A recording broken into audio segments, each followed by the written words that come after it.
Bismillahirrahmanirrahim. Assalamualaikum warahmatullahi wabarakatuh.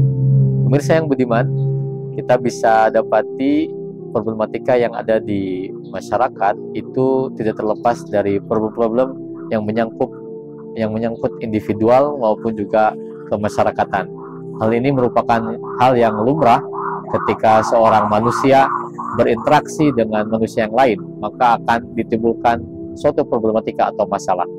Pertanyaannya adalah, bagaimana sikap kita seorang muslim untuk menyikapi masalah-masalah tersebut? Islam sudah memiliki konsep untuk bisa menyelesaikan seluruh persoalan dan problematika. Dalam konteks individu, maka Islam memiliki satu konsep atau hal yang harus dipahami oleh setiap kaum muslimin untuk bisa menyelesaikan setiap persoalan yang dia hadapi.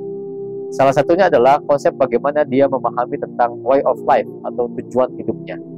Nah, dalam Islam dikenal dengan istilah al-uqdatul kubro, simpul besar yang ketika kita bisa menjawab dengan baik, dengan cemerlang, maka akan selesailah semua persoalan yang menghinggapi manusia. Apa al-uqdatul kubro itu? 3 pertanyaan mendasar yang selalu menghinggapi seorang manusia. Yang pertama adalah, dari mana mereka berasal, untuk apa mereka hidup di dunia ini, dan akan kemana mereka setelah hidup ini. Ketika 3 pertanyaan mendasar tadi, simpul yang besar tadi, bisa dijawab dengan jawaban-jawaban yang cemerlang, maka semua problematika yang dihadapi manusia insya Allah akan bisa terselesaikan.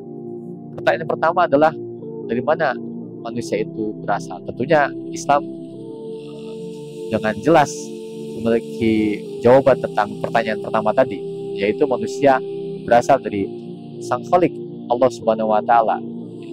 Dia diciptakan oleh seorang Khalik, dan selanjutnya akan menjawab pertanyaan yang kedua, untuk apa mereka hidup di dunia ini? Tidak lain hanyalah untuk beribadah kepadanya. Wa ma khalaqtul jinna wal insa illa liya'budun. Maka ketika dia sudah memahami fungsinya ketika hidup, bagaimana amal-amalnya itu akan dihisab dan akan dipertanggungjawabkan di yaumil akhir nanti. Maka pertanyaan ketiga tentunya akan juga dijawab oleh Islam dengan sangat cemerlang, bahwasanya mereka akan kembali ke Sang Khalik, kembali kepada Sang Penciptanya, dan akan dipertanggungjawabkan setiap amal perbuatannya. Ketika ketiga persoalan atau jawaban itu sudah dijawab dengan tuntas, maka problem-problem lain yang lebih kecil tentunya akan bisa diselesaikan dengan sangat mudah, karena prinsip hidupnya, jalan hidupnya, way of life-nya sudah sangat jelas, yaitu orientasinya untuk beribadah kepada Allah, bersiap untuk mempertanggungjawabkan setiap amal perbuatannya, dan tentunya dia akan mencari bekal sebanyak-banyaknya untuk kehidupan kekal di yaumil akhir nanti. Pemirsa yang budiman, maka dari itu kenapa banyak orang yang mengatakan hidup di dunia ini hanya sementara, hanya transit, ibarat seorang musafir yang sedang dalam perjalanannya, maka dia akan merindukan kampung halamannya. Di mana kampung halamannya itu?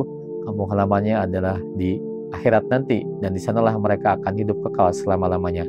Maka seperti seorang musafir, kita harus menyiapkan perbekalan untuk hidup di kampung halamannya.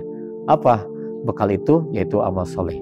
Nah, mudah-mudahan di bulan suci Ramadan ini kita bisa melipat gandakan setiap amal perbuatan kita dengan aktivitas yang penuh dengan keberkahan, dan tentunya itu menjadi bekal untuk nanti kehidupan di yaumil akhir yang kekal abadi di sana. Mudah-mudahan Allah Subhanahu wa Ta'ala memberikan kemudahan, kelancaran, dan kekuatan untuk kita bisa menjalankan setiap aktivitas dan amaliyah di bulan suci Ramadan ini, dan kita bisa mendapatkan pahala yang luar biasa di bulan suci Ramadan ini untuk bekal di yaumil akhir nanti. Mohon maaf apabila ada kekurangan. Assalamualaikum warahmatullahi wabarakatuh.